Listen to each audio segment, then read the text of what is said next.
So you've been directing the Irish American Heritage Museum in Albany now since 2018. Yeah, changes. Oh my goodness. Well, that's amazing. And I wanted to come back to the influence of Irish culture on what we now call Halloween in just a minute. But I want to first start with the museum. So what kinds of objects or things does the Irish American Heritage Museum hold, and what makes the museum unique? To be honest, we are unique because we're actually the only Irish American Heritage Museum in the country.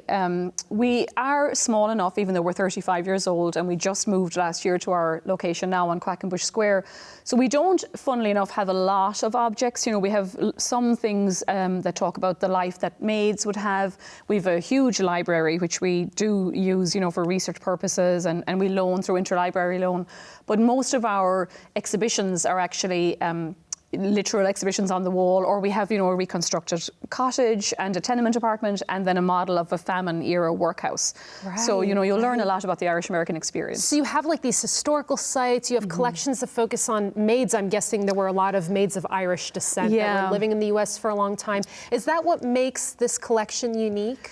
Well, I think, the fact that we tell sort of the story from, you know, colonial era America right the way up is what is unique. Like, we're not focused just on railroads or canals or, you know, site specific. So we try to be biographically focused and tell the story of, you know, many of them, of course, are Irish, famous Irish Americans or notorious Irish Americans. But then, as you say, the maids, like, that's a very uniquely Irish experience because women immigrated on their own, sometimes in more numbers than men. And a lot of them, particularly working class, of course, girls, found their way, you know, to work as a maid in America for a couple of years until they married. That's fascinating. I think we should come back to that immigrant experience as it pertains specifically to maybe maids in just a moment. But I mean, the Irish are among so many important groups of people that, for a variety of reasons, whether by force or by their own volition, came to the United States, whether that's African Americans, Mexican Americans, Asian Americans, and that's just a small sample of groups that have come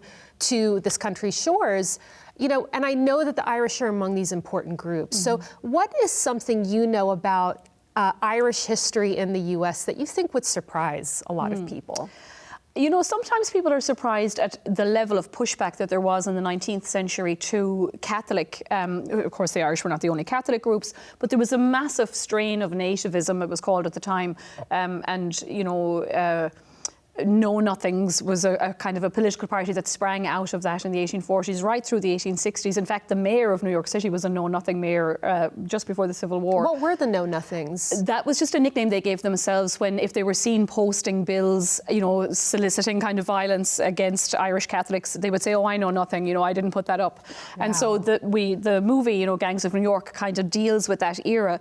But I think that's an interesting concept that, you know, the Irish had a lot of advantages in one way because, of course, they were white, they mostly spoke English. So even though they were dirt poor a lot of the time, you know, particularly during the Great Hunger, they were able to use particularly politics. A lot of them were sort of political already in Ireland because of the trying to gain their freedom from, you know, the UK and the whole Catholic emancipation movement there. So they had like this kind of background or history of that political mobility in Ireland and in, you know, kind of near the British Isles. Exactly. And then they kind of brought that over to the US. And they convert very quickly. You know, they take over the running of some machine cities like Boston and Chicago, New York. That gives them patronage jobs in the city. And so, but I think that the level of pushback against Catholics lasts right the way up until 1928 when Al Smith runs for president and the KKK campaign against him. And so, incredible. You know, we forget that, I think. Yeah, there's like a strong relationship then between hate groups not only oppressing and committing acts of violence against African Americans or Latino Americans, but also the Irish were among those groups. And, you know, that amazing. You don't have to be a visible target. Sometimes, you know, that you think you would be someone who would blend in, but there was a reason to hate you. And I think our community needs to remember that, like, that the exact same language we use today against certain groups was used against our group 100 years ago, you know. Yeah, well, I've seen some of these horrendous political cartoons from the 19th century and even into the early 20th century, you know, kind of stereotyping the Irish or showing them with very kind of like exaggerated features and things Simeon like that. featured, you know. Right. I wanted to come back to your origin story in just a moment, but I'm curious to know, you brought up Gangs of New York. And I was thinking, I couldn't help but think of these famous films movies about the Irish, like Gangs of New York, like The Irishman. What do you think of these American popular culture portrayals of the Irish in the 19th and 20th centuries? Do you think that they're accurate? You know, I do in one way. Visually, I thought Scorsese's Gangs of New York was beautiful. It was very accurate. The source material that it's based on, Herbert Asbury's Gangs of New York, was a little bit salacious, you know. And of course, it's a movie, so they're combining things. You know, I do think there's an element now today of a little bit more realism. So it's good to see, you know, movies like The Departed and showing that underbelly, you know, too, of Irish America, as opposed to the 1940s and 50s, those Bing Crosby movies, you know, where it was all very, or even The Quiet Man, you know, very stereotypical images of either Irish people as Catholic or drinking, you know.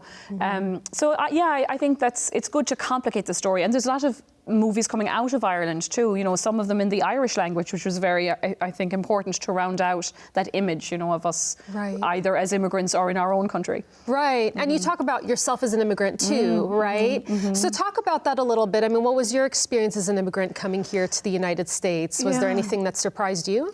To be honest, you know, and I think it's a conversation that needs to be had maybe on a wider scale. It is very difficult to come here as an immigrant, you know, when even the right way, you know, and so, you know, I'm highly educated, I have a job, but the paperwork is, you know, very oppressive kind of thing. I'm not a citizen, even though I've been here since 2009, you have to renew your visas. And so, you know, it's difficult, I think, even to be an immigrant who chose to come here, which of course I did.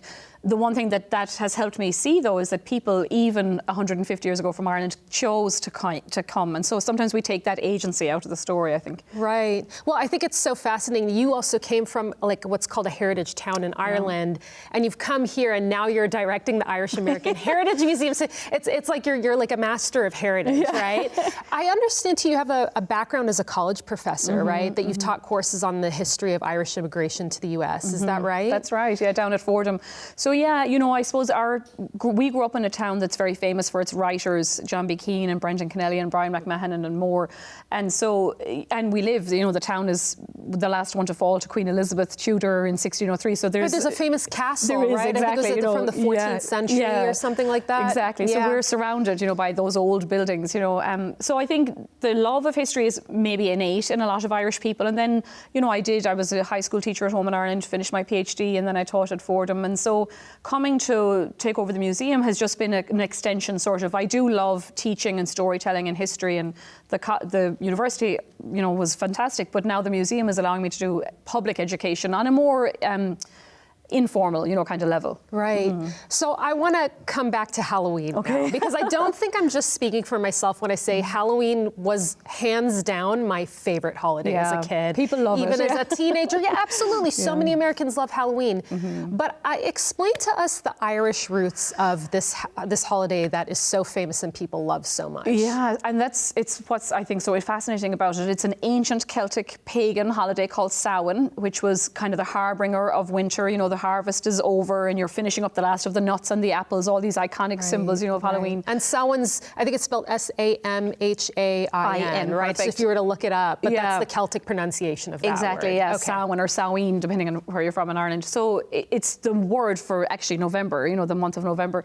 But it was also the time in the year where the veil between this world and the next was the thinnest. And so, you know, Irish stories dating back, you know, 1,000 years talk about pukas, which were kind of shape-shifting spirits, you know. And they say that's even where the idea of dressing up came from, that it was kind of a protection against other spirits, that if you looked otherworldly, like the spirits wouldn't touch you, you know. Wow. That's, well, I mean, there is something kind of a bit of a trickster element in Halloween, right? Like people love dressing up and just imagining, even for one night, being something else. Exactly. And in a way, it kind of almost protects yourself, right? Yeah. That you get to kind of blend in with this sort of otherworldly Exactly, realm. Yeah. And trick-or-treating, it was all part of like leaving tokens for the gods or the fairies or you know, whoever they were.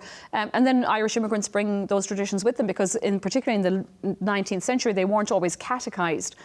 because of the penal laws and all this, you know, horrible oppression in Ireland. So the folk religion was very, very strong, you know, and so even what we think of as quintessentially American, the carving of the pumpkin, is actually an Irish tradition.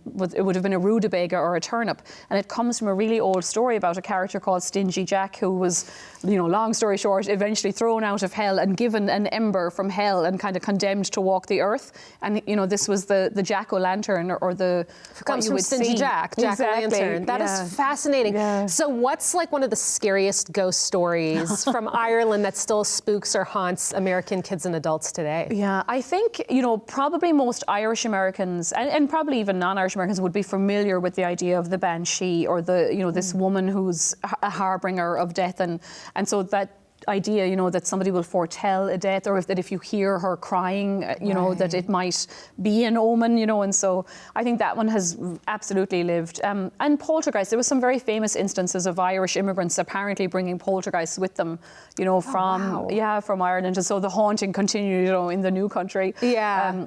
And Darby O'Gill, of course, made the banshee famous too. So right, you know. right. I've absolutely heard of the banshee. Yeah. So what kinds of programs do you have coming up at the Irish American Heritage Museum? Well, we have, of course, last one for Halloween this month, with a professor from Trinity College Dublin. She's going to talk about the use of the Irish superstitious maid in American Gothic fiction, which I think will be brilliant. So that'll be on Zoom, because, you know, she's in Dublin. And then what's her name? Dara Downey. Great. Yeah, so she's. We're looking forward to that. And then in November, we've a wide variety. We're doing a great series called Irish Activism that's going to continue. We've got Toss the Feathers, who are going to be performing songs about Irish work culture in the capital region. And then we've got Community for Immunity, where we're doing a vaccine awareness kind of series of talks about, you know, science and vaccines and medicine and disease and immigration. So it'll be great. That's really great. Those all sound really fantastic. I'm sure that people can find that on the website for the museum. Yeah, exactly. That's and great. Facebook, we're very active on social media. Perfect. Well, Elizabeth, those all sound amazing. Thank you so much for being on A House for Arts. It was such a pleasure to have you. Thank you for having me. It was great.